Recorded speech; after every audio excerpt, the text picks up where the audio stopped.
So I'm not sure if we want to keep it a fireside, but I am in the South right now. And in the South, we would probably call it a porch side chat because we have porches out here. So that's what I'm going to refer to that as. And of course, thinking about culture, the Southern culture is to sit out on the porch and have chit chat. So that's what we're going to do. Okay. All right, if you haven't already, download on your phone the slido.com and punch in the 41846 because I have a few questions to ask you to participate in just a moment. So we're going to go on and get started. Allow me to make sure that I'm going to have an agenda. I'll introduce myself as Dr. AngelaClarkLouque. I am a professor at Cal State San Bernardino. And I've been there for quite some time in the Department of Educational Leadership. So I train and work with people who are teachers and counselors who aspire to be school leaders. And I see some of them on here now. Thank you, Dr. Blasey, who just defended her dissertation. Congratulations. All right, and then I'm going to go through the cultural proficiency framework. There are 4 tools. We won't go through all 4 of those. What I will focus on, though, is the cultural proficiency continuum. And that's where we're going to spend a little bit of time on, and then just talk a little bit afterwards about what can school leaders or educational leaders or business leaders, corporations, institutions can do to help build and create a capacity for cultural proficiency leaders. All right, so here's the first one. Have you downloaded the Slido? All right, so here we go. Here is your first question.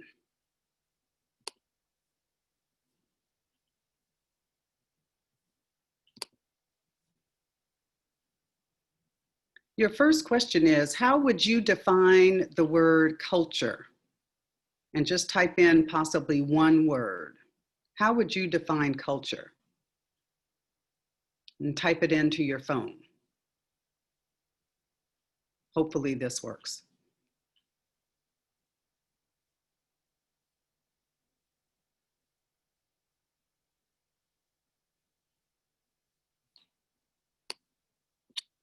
Is it working? Because I don't see anything coming up.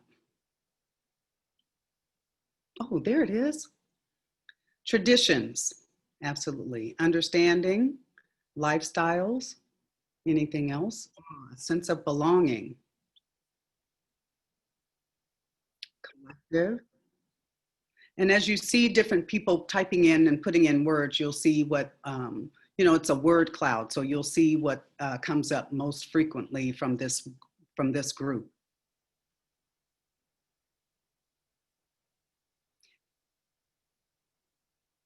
I see 4 people, 5. It's going to take a few minutes. I'll get some customs. Exactly. The way that things are done, or the way that we accept that the way things are done.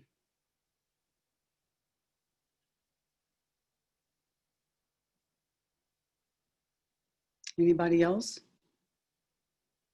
I don't want to move on. There are like 15 people here and I have 5 or 6 actions. That keeps showing up. Angela, we're asking for a repeat of the event code. 41846. Is it not on the screen? Yes, it is on the screen. Yes, 41846.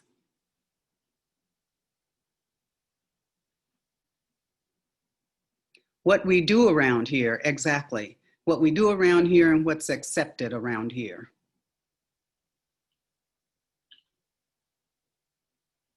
Lifestyle, bias, heritage, all of those, yes. Must be quite a few of you writing actions and traditions. Okay, good. Norms, exactly. Ways of being, DNA, okay. Heritage. So we see that those words are coming up, and that those are definitely definitions of the word culture. So when we think about cultural proficiency, we're thinking about all of these things that you are putting into the Slido. Heritage, traditions, beliefs, actions, those are coming up strong.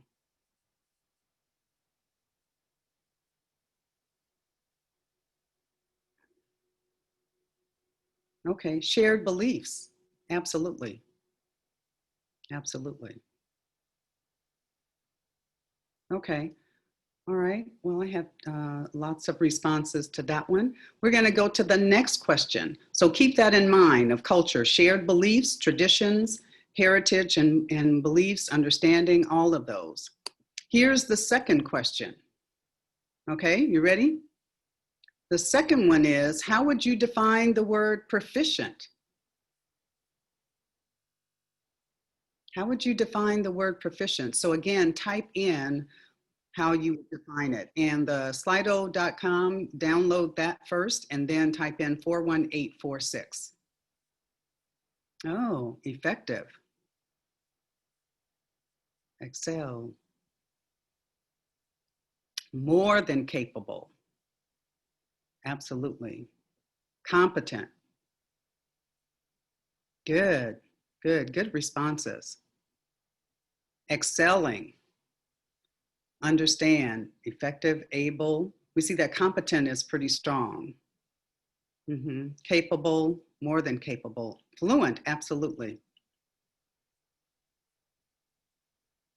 Okay, all right. I wanted to get a sense of where you were with defining these terms, because cultural proficiency is a lot of things and you're right on target, all of you, with the comments that you're putting in. So I'm gonna go on and close this down now so we can continue on, but everybody gets a sense that we're in the same realm of making sure that we're on the same page with this. Relearning, okay, all right. So I'm gonna go on and shut that down for now. And we're gonna go back to the slides so that we can go on with the presentation. Okay, now I have to find where this is.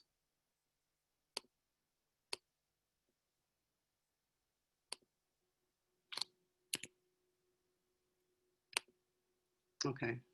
All right, so for our purposes today, we are going to define or use cultural as the set of practices and beliefs that is shared with members of a particular group and distinguishes one group from another. It can be any type of culture. It could be a food culture. It could be, like I was just saying, the Southern kind of culture, and even those are different. Louisiana has a different kind of culture than maybe Tennessee. So we want to make sure that we're in the same realm of defining culture, and this is what we're going to use for our purposes for today. Now, when we talk about and think about cultural proficiency leadership, we want to think about how is it that someone can be able to adjust and adapt in different areas, different arenas, different cultures. And so you have to have a leader that is able to do that. One of the first things about cultural proficiency is that it is an inside out approach, meaning that it starts from within.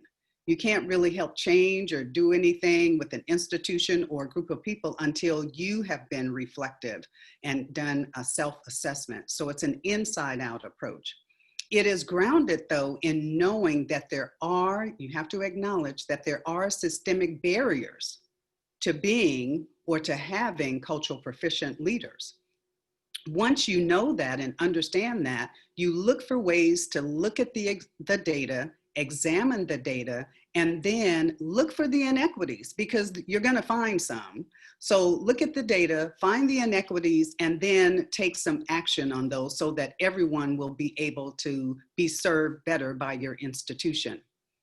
Here's the thing, too, about cultural proficiency. It's like a two-prong kind of thing. One is at the individual level, and the other is at the institution level. Meaning you look at cultural proficiency at the individual because you look at their values, beliefs, and their behaviors. But you also look at the institution because institutions have policies and practices that reflect or sometimes reflect their core values, Sometimes they do, sometimes they don't. But you have to have that as a cultural proficient leader to look at both of those.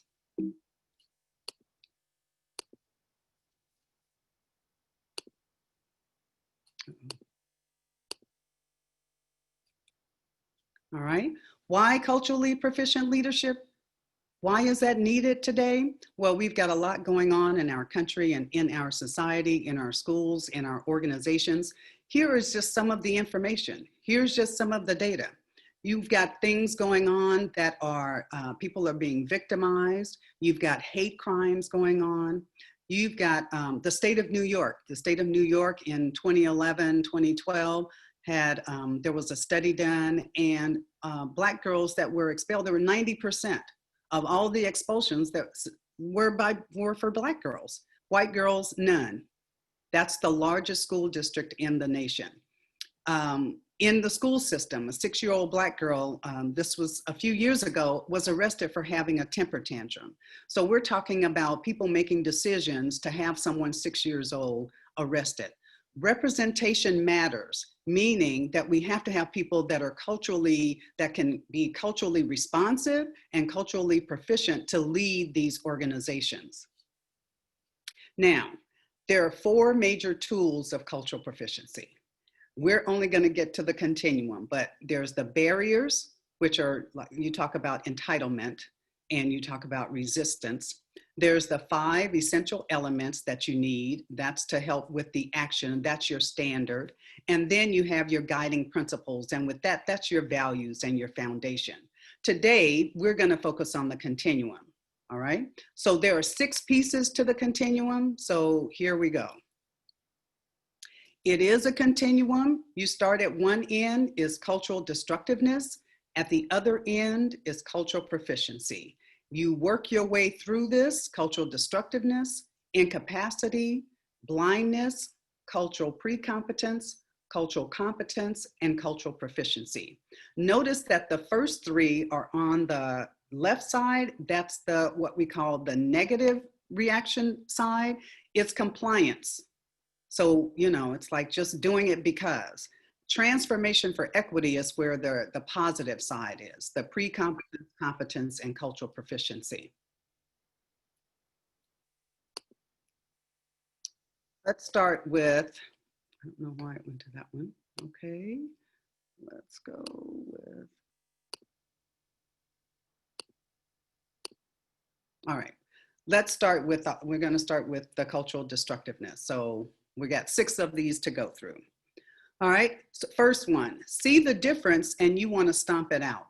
You want it to be annihilated, all right, or that person. When you have an organization that doesn't want any diversity at all, and so they use their power to eliminate the culture of another. So that could be an individual or an institution. That's when we're talking about genocide. We're talking about the Holocaust. We're talking about when you serve or have a service area of people who speak mostly Armenian or something else, but you only provide forms or information in English. So you want to be able to spread that, but cultural destructiveness says, no, we're only going to provide English because we speak English here. The dress policies that single out specific ethnic groups, where we tell people how to wear their hair, what kinds of clothing that they have to wear. And these are some comments that have been made that are cultural destructive. So why are those kids, or why are people only speaking Spanish at lunch or Chinese at lunch? Why are they speaking another language? This is America. Those are comments that represent destructiveness. And again, I'm going through this so that you know when you hear those things or see it, you'll know how to identify it and where it goes, you know, in your mind and on the continuum. Cultural incapacity, that's the next one. You see the difference. You're not saying it has to be destroyed right now, but you're just making it wrong. That one has to be wrong. So there is a level of which one is better. Believing in the superiority of one's own culture, not only believing it, but you try to disempower the other one so that nobody else's culture is better than yours. And how does that happen? When you disproportionate have disproportionate allocations of resources to certain groups. You have lowered expectations of how people can succeed, how students can succeed. You're expecting others to change because it's your world, right? It's my way or the highway. Or when people or organizations hire a person of color, they figure, well, the person of color is the one that has to change. That's the one, that person has to adapt. They say nothing about the organization having to work on making that an environment that welcomes diversity. And these are some comments again that are made sometimes in school. The apple doesn't fall far from the tree, meaning that nobody else is better. They don't care about each other, why should I? Those are the comments that are made for cultural incapacity. The third one, cultural blindness. How many of you, with a show of hand, or you can do it on the reaction, have heard of this? You see the difference and they act like you don't. Where people will say, well, I don't see color. I treat everybody the same. I want everybody to treat me the same. Everybody is the same. Well, that's a cultural blindness. That's a blind spot. So you're acting as if cultural differences don't matter, or if they are not differences at all, that everybody is like you. And that's fine. And that's what you want. And that's what you want to see. So there's a discomfort in noting that there are differences because you don't want people to be different, because you don't want to be called a racist. So you just think that everybody is the same. Well, it's not. And the world is not fair, but you want to assume that the world is fair and that your people achieve based on their merit. Well, that's not always the truth. So again, there are some comments here. Everyone learns the same. I'm not prejudiced. Those are cultural blindness kinds of comments and actions. Cultural pre-competence, okay? Let's review. You got cultural destructive, where you see the difference and you want to annihilate it, get rid of it. You have cultural incapacity, where you see the difference and you make that difference wrong. And then you have cultural blindness, where you say, well, I don't really see it. Cultural pre-competence gives the sense that you're trying to respond, but you respond inappropriately. So you have a sense of you want to react or participate, but you respond a little bit. You're going to make some faux pas. So you make a few, some mistakes in gaining and transforming and getting to cultural proficiency. So what you do is you decide you're going to have something to do with diversity or Black history during Black History Month, right? But you delegate the work to a committee of just those people. So yeah, we're going to do something about, we're going to support Black Lives Matter, but could we get somebody Black to work on the statement? Could we just, okay, we're going to support, Spanish speaking. So could we just have somebody, who is Mexican to do it? Those kinds of things. So those are examples that are done with the pre-competence. So you want to do something, you're trying to do something, but you're a little bit off with how to respond to that. And some of us have seen commercials or ads, even lately. I can't remember the exact one that came out, but they had something going on, but it was mostly, it was something in a swimming pool or some kind of ad or something. I don't know if anybody saw it, but it was kind of like the darker skinned people in the pool were the ones that needed the help, that needed to be saved or something. So it's always those kinds of things that come up. And I wonder who's making those decisions, and did anybody, kind of vet this or see or say, this isn't right. Something is wrong with this picture. All right, cultural competence. So you see the difference and understand the difference that difference makes. So I know that's a lot, but it's moving from the pre-competence in the sense of you're responding inappropriately, but you're understanding it better. You're interacting better. You're interacting and you're knowing that there are some changes and some things that need to be done. You're advocating. It's not only just the person of color in the room making the comments or the information that, no, we need to probably broaden this, or we need to think about this. It's also an ongoing education of yourself. And it's also risk-taking, because you will make faux pas, you will make mistakes, but that's okay. That's how we learn. So it's support, modeling, and risk-taking. Our county mission statement capitalizes all, and we mean that. I think it is interesting to look at another's perspective through another's lens. That's cultural competence. Cultural proficiency, you see the difference and you respond positively, on point, you got it. This is what we're gonna do, and you meet the mark. And you've got everybody involved. You engage and you adapt. Even if you miss the mark a little bit, you're engaging still. You're not pulling back. So you're still interacting with others, and you're making this an intentional decision. And you're in the forefront. So it's interdependence, interdependence, relying on each other, relying on different people to help you with that. Personal change and transformation. Remember, this is about inside out. And you're also alliance for groups other than one's own. You're paying attention to what's going on in the Jewish community. You're paying attention to what's going on over in this other community. You're paying attention, and you're being an advocate for that. Here are some comments. My boys aren't doing well in reading as a teacher. This was from a teacher. I need to start integrating more nonfiction. As the teacher, you take the responsibility on yourself. Thank you for calling the parents and explaining in Spanish about our field trip. So again, taking that responsibility and learning how to, respond effectively and positively.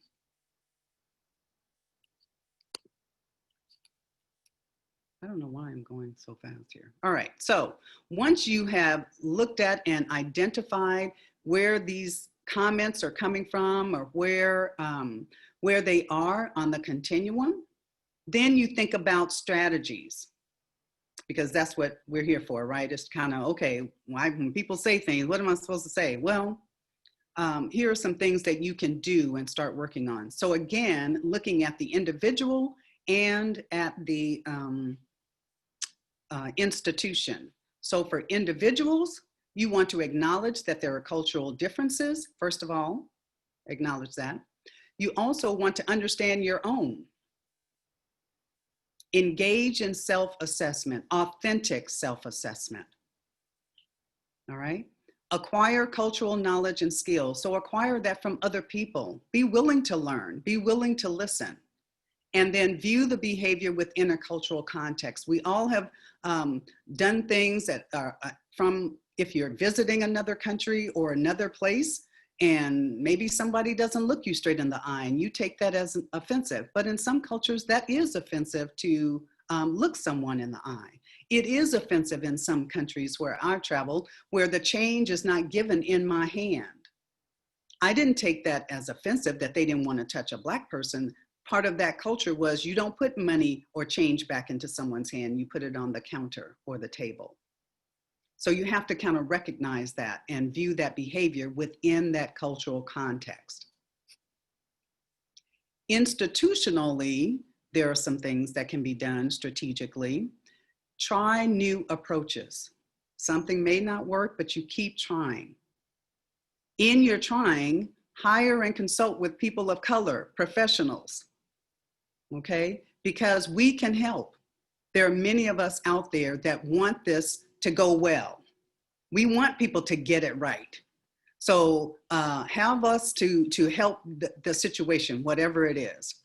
You can also do what's called a SWOT analysis. SWOT, strengths, weaknesses, opportunities, and threats.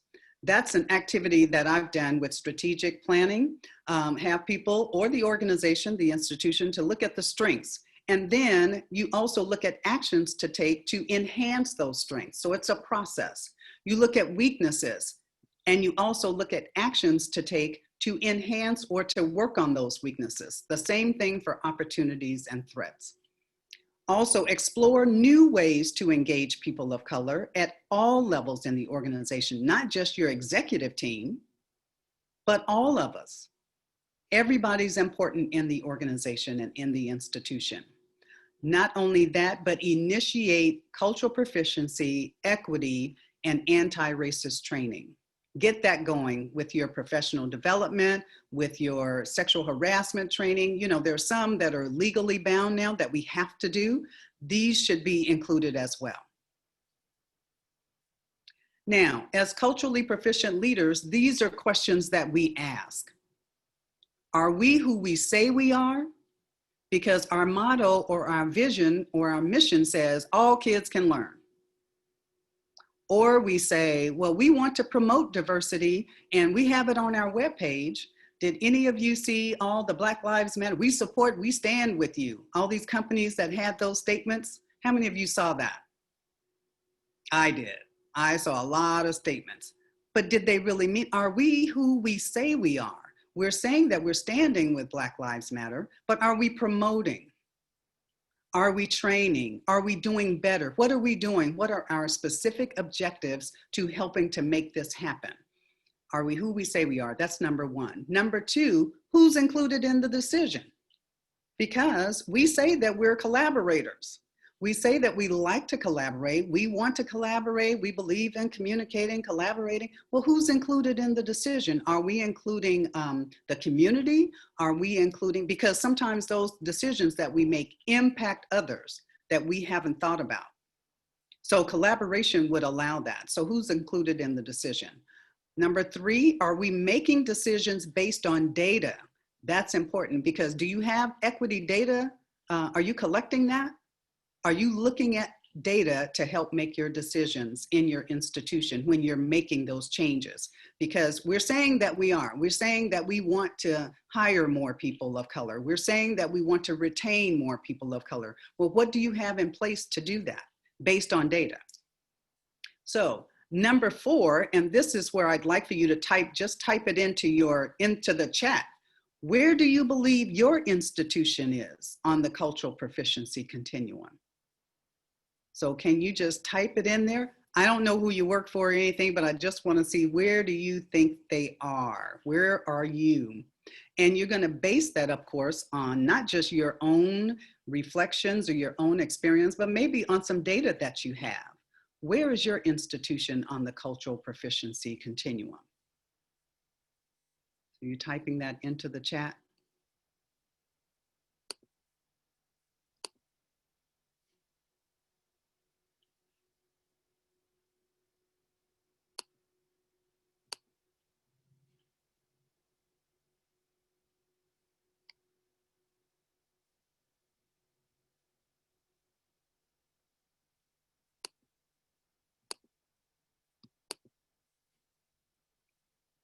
I'm looking to see what some of the comments are. Okay, cultural pre-competence. Oh, could I put the continuum slide up? Yes.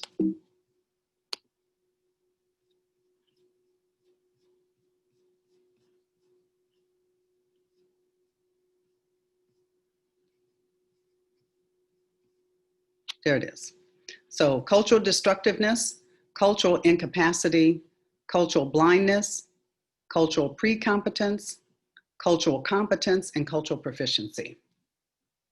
Okay, cultural pre-competence for some and cultural competence for others in the middle. Okay, and that's fine because you know what? A district or an institution could be culturally proficient or culturally competent when it comes to abilities, or people with disabilities, or hiring people with disabilities, or making sure that they're building, or that the people have accommodations. So that would be great. But there may be blind when it comes to race. Okay, so you could be at different places for different items. Cultural pre-competence, okay. All right, feels like we're in pre-competence to a degree. There are aspects of cultural incapacity, and that's okay. That's okay. Now, what I'd like for you to do now is think about yourselves. Where do you think you don't have to type this one in. Where do you think you are? And you can choose whatever topic or area that you want. I mean, you can choose it if it's about race or equity. Is it about LGBTQ? Is it about religion? Think of where you are, maybe in an overall sense regarding cultural proficiency and the continuum. Think about that.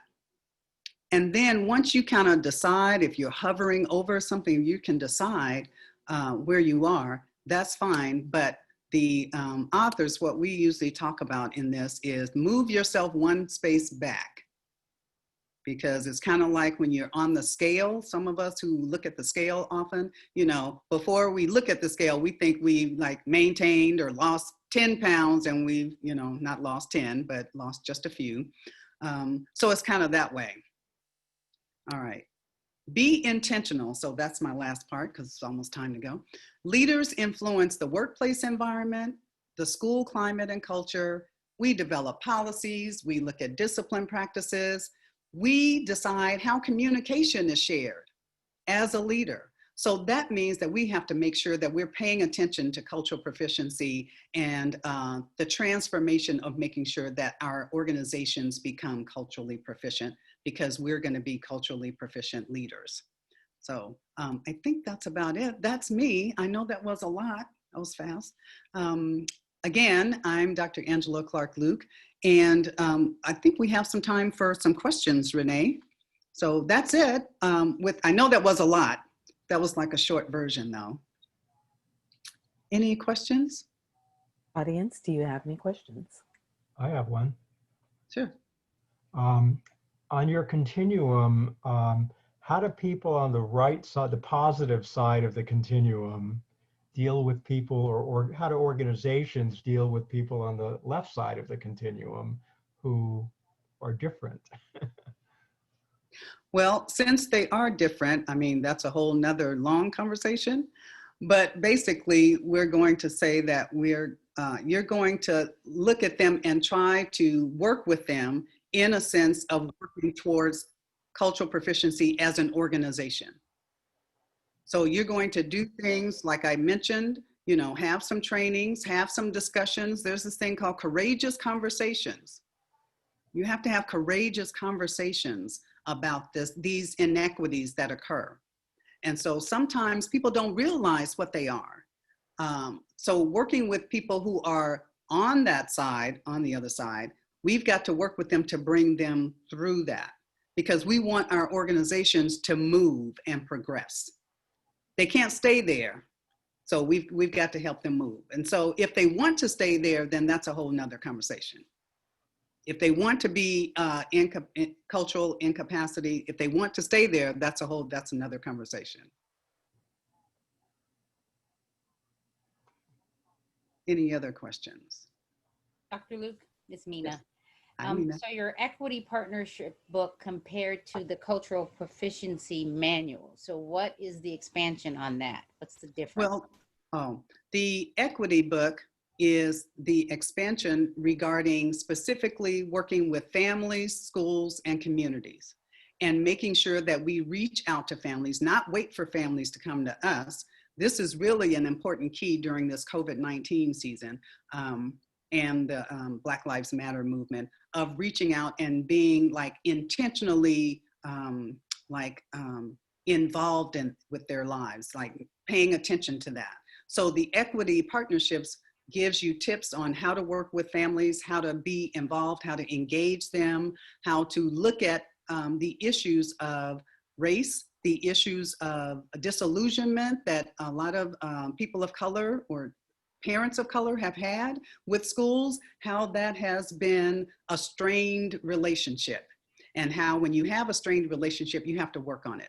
And both have to work on it, and it cannot be the sense of the cultural incapacity. It cannot be that we at the school, we know everything.